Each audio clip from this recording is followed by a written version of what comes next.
The first question on education is, I love the way it's written. It's from Sasha. She says, "Dear Andrew Yang, how do you plan to improve America's failing education system? Thank you, Sasha." She wrote like a formal letter, which I loved. Really? Yeah, I mean the way that it was written. No, I don't disagree with Sasha. I mean, we're putting a lot of resources to work to very middling at best results, highly uneven based upon different community, different region. Right. So many things we can do. Number one, got to pay teachers more because the data clearly shows that good teachers are worth their weight in gold.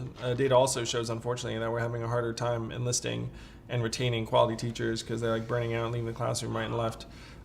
So it's not an either or. We need to increase comp, and then we also need to start measuring our economic progress by how our humans are doing. And if you do that, then you see that it might make sense to have lower student-teacher ratios. It's like it's one thing to pay the teacher more, which we should do yesterday, and then you need to increase staffing. And there are a lot of young people and older people that would love to teach. Mm-hmm. So that's 1 and 2. Number 3 is we should lighten up on standardized tests. Fact is, we made up the SAT during World War II as a means to determine who not to send to the front lines. It's very dark, but that's the genesis of the SAT. And now we're using the SAT every year, like every year is wartime. And the SAT at this point, unfortunately, is more like a bludgeon crushing the dreams of young people and also forcing teachers to do things that they know aren't in their kids' best interest, rather than some kind of positive identification. And marker. You say that as someone good at tests. You were good at tests. I was good at tests, yes. And so I can say with authority that they do not measure a lot of things. Yeah. They primarily measure access to resources and test-taking ability.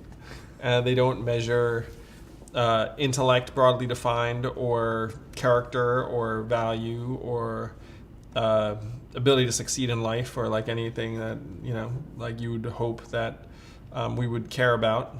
So de-emphasize this test, lighten up on them in a big way. Stop acting like everyone's going to go to college because they're not going to go to, like it's only 33% of Americans are going to go to college, and that's fairly stable.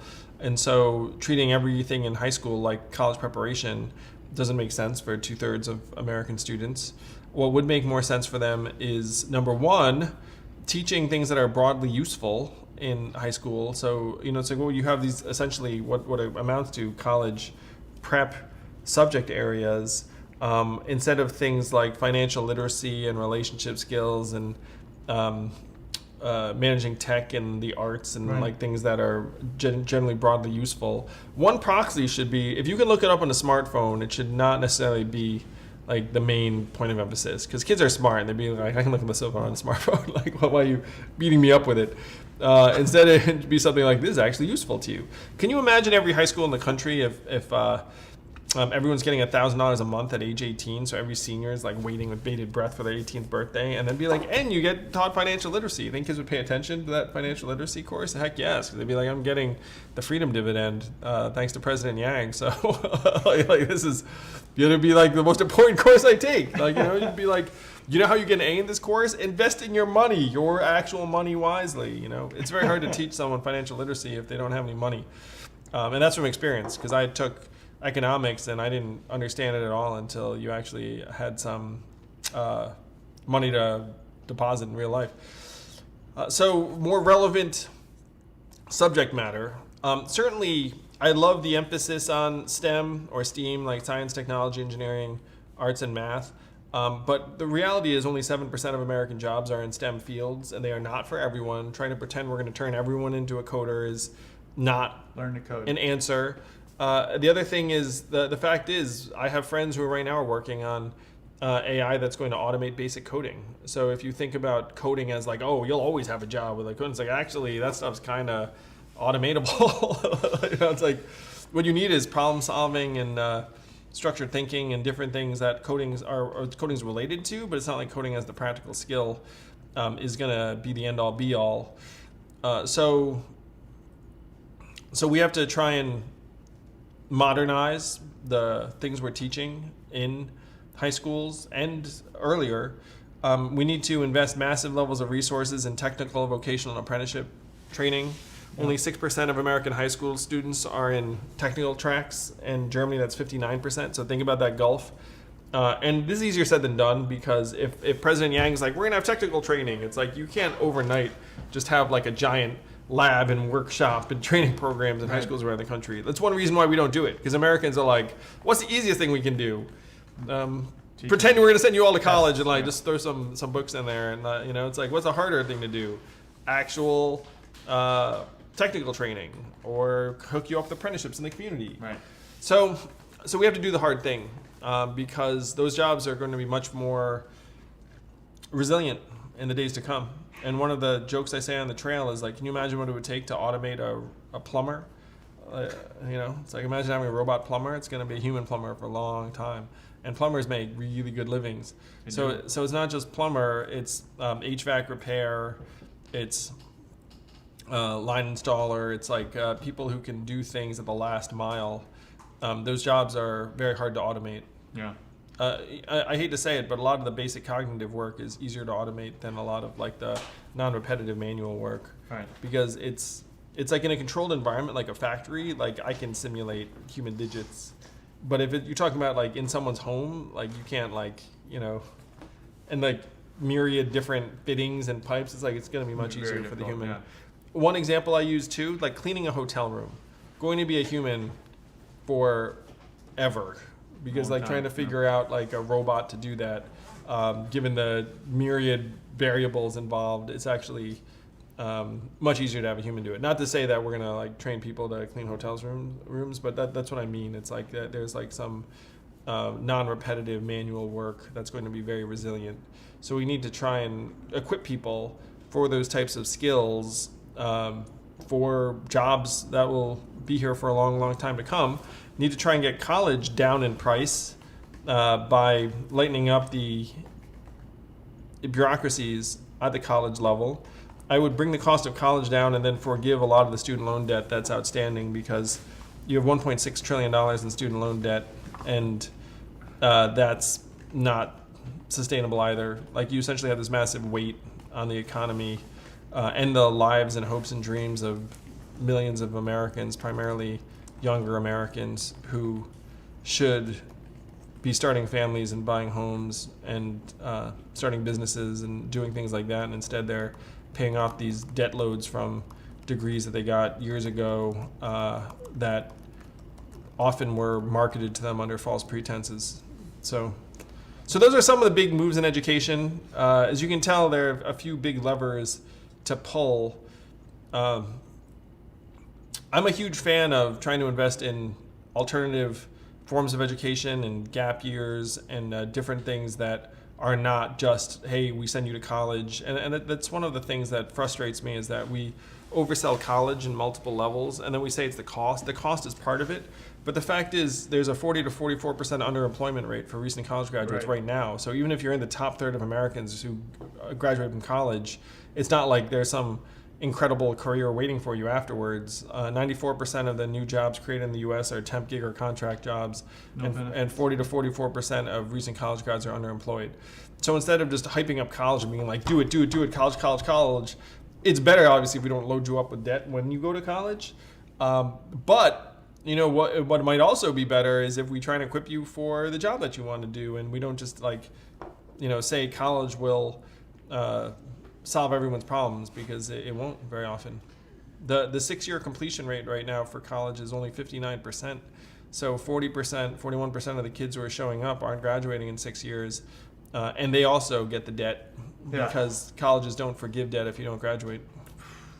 So to recap, you just do a lot, which is great. There was a lot there. I'll make sure I got them all. Pay teachers more. Yep. Less emphasis on tests, specifically SAT. Well, staff school's up too. More teachers. Yeah, pay them more and get more of them.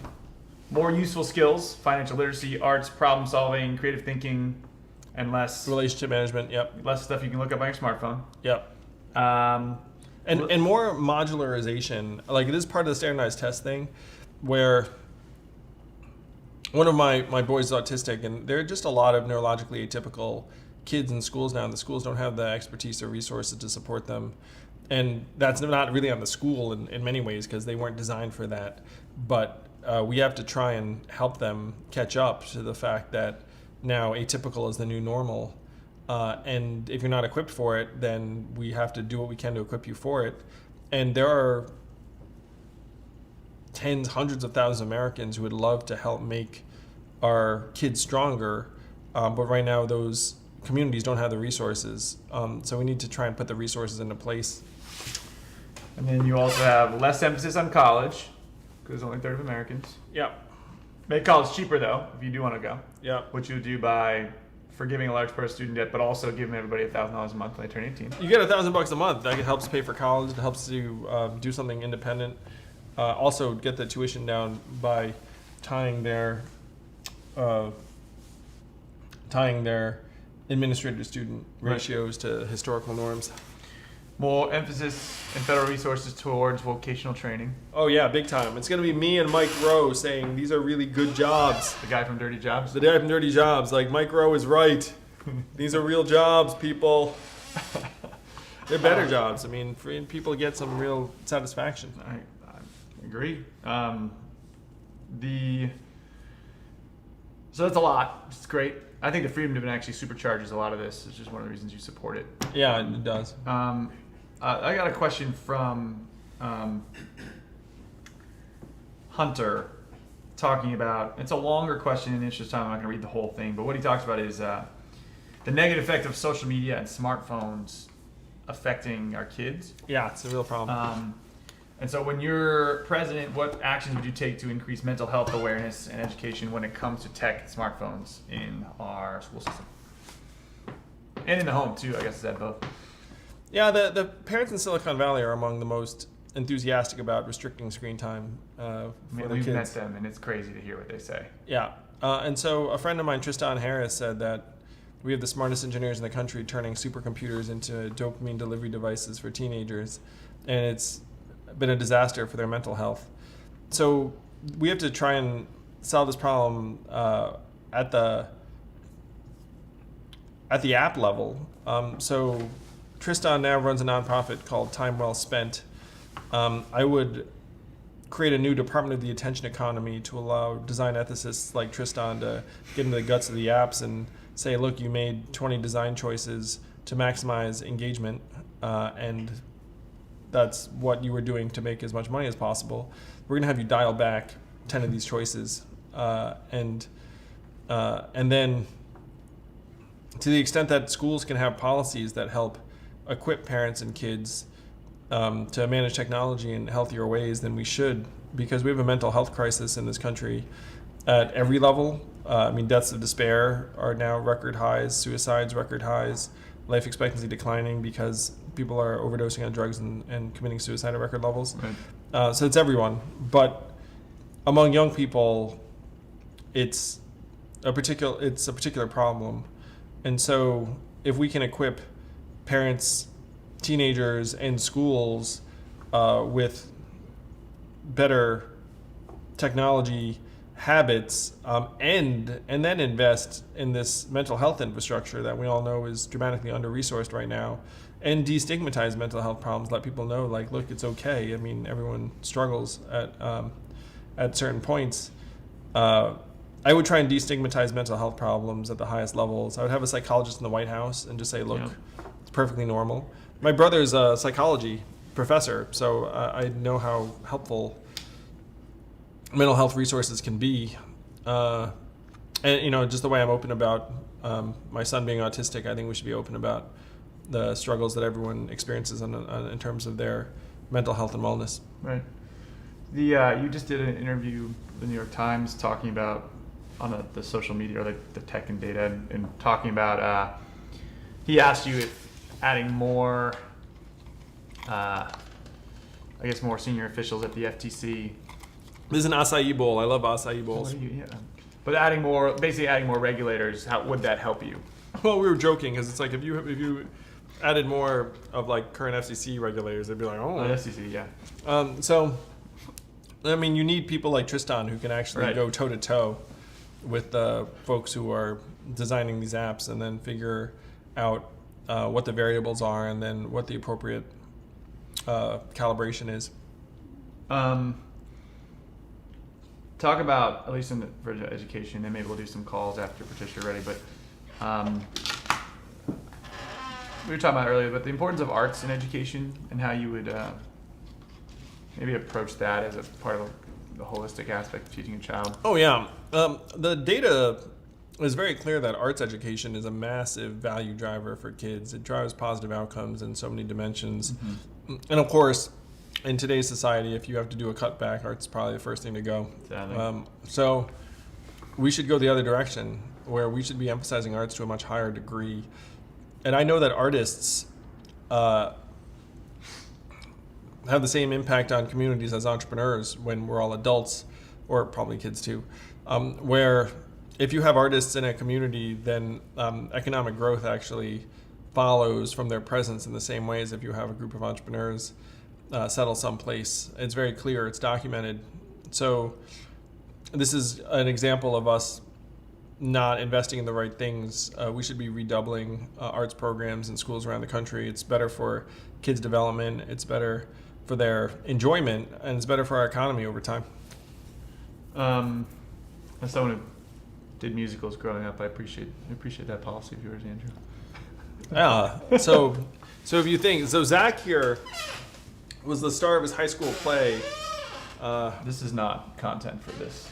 He was also in a segment. college a cappella This is group. not the time for this. I'm retired. This is about Ask Andrew. This is about you. So you know that movie Pitch Perfect? No, not that. That was Good movie though. about Zach's a cappella group, except they just switched the gender Oh my because they were the national champions. Oh my gosh, we're not. Anyway, not talking about. They produced the album of the year in a cappella world, which to me says national champion. I do say Anna Kendrick's pretty cool. If she was Yang Gang, that'd be fun. Anna, are you watching this? No, I don't know if you are. You're calling Anna Kendrick? No. No, we're calling people. Jeez, fake news. Okay,